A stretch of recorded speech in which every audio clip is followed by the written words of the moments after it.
guys, we are moving on to rational expressions, and we're using products and quotients. So remember, products and quotients are things that are multiplied and divided. We are on lesson 5.5. Rational expressions are these crazy fractions that we see right here. Those are crazy, but we're going to learn how to deal with them. Our essential question is, can you multiply and divide rational expressions? All right. Notice a lot of people like to put it in order. I'm going to actually show it in order, so that way I have 2b cubed x squared y over 4ab xy. Because now you can see, oh yeah, those numbers, they reduce to be 1/2. The a, that guy's just alone on the bottom. The b's, they could be on top as b squared. X's, they could be on top as x to the first, and those y's will reduce. So that one was pretty easy. Just a reminder, I don't need that 1, so I'm going to erase it. And I don't need this little exponent of 1, so I'm going to erase that. So the answer to example 1 was b squared x over 2a. Example 2 is a little bit of a different problem. Remember in lesson 5.4 where we talked about factoring first. We have to factor first. You cannot just cancel these out right here. You can't do that, so don't do it and don't try it.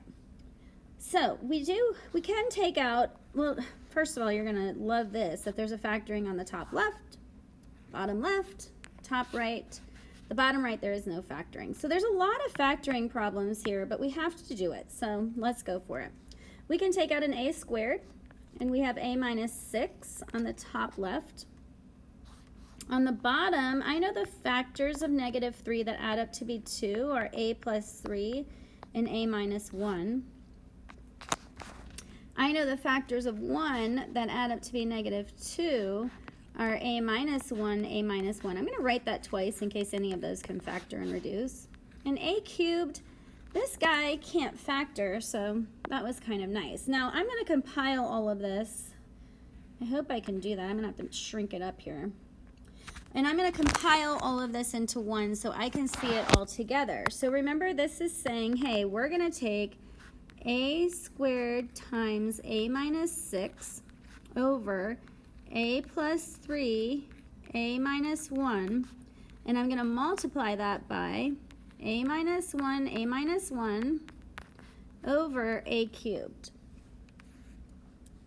So this is what we're dealing with right here. We can, now that everything is being multiplied, we can reduce what we can reduce. Notice the a squared and the a cubed can just become a. Notice the a minus 1 and a minus 1 can cancel out. So let's write what we have left over. On the top, I have a minus 6 times a minus 1. On the bottom, I have a times a plus 3. Notice these are all being multiplied, and I'll always ask, can this 3 and this 6 reduce? No, they can't reduce because they're connecting with addition and subtraction. So the answer that we have here is the answer, a minus 6 times a minus 1 over a times a plus 3. All right, the one thing that we have to remember is that when we divide, we're multiplying by the reciprocal. I'm going to change up my colors. I'm going to use pink. Remember, we have to factor. So this guy we can factor to be 1 minus x 1 plus x, don't change it around. This guy we don't need to factor. This we can factor the factors of -2 that add up to be positive 1 or x plus 2, x minus 1. And hopefully remember that these are perfect square 3x, perfect square 4. If I multiply and double, hey, that works, I get 24. So this is 3x plus 4, 3x plus 4. What we now need to remember is that when I divide, I am multiplying by the reciprocal. So this left side will still be the same. And on the bottom we had 3x plus 4.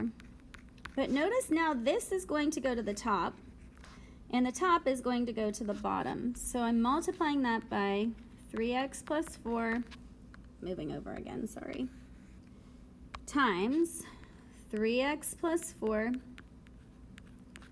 And on the bottom, remember we had x plus 2 and x minus 1. All right, let's cross reduce. 3x plus 4, 3x plus 4, those can reduce. What about this 1 minus x and this x minus 1? Do you remember what we could do here? Yeah, we can go ahead and take out a negative 1. So I'm going to take it out right here and change this to 1 plus negative x. So now these can reduce, 1 minus x and 1 minus x. So my final answer on the top, I have 1 minus x and 3x plus 4. And on the bottom, it looks like I have negative x plus 2.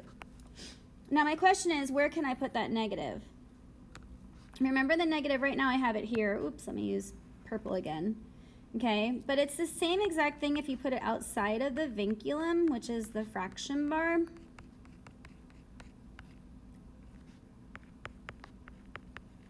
And it's also the same thing if I put it in the numerator. But remember, we only need one of those. We can only have one. So all three of these would be an answer. Dink, dink, dink. Okay? But just don't forget you only need one negative, because if you have a negative on top and a negative on the bottom, they do cancel out.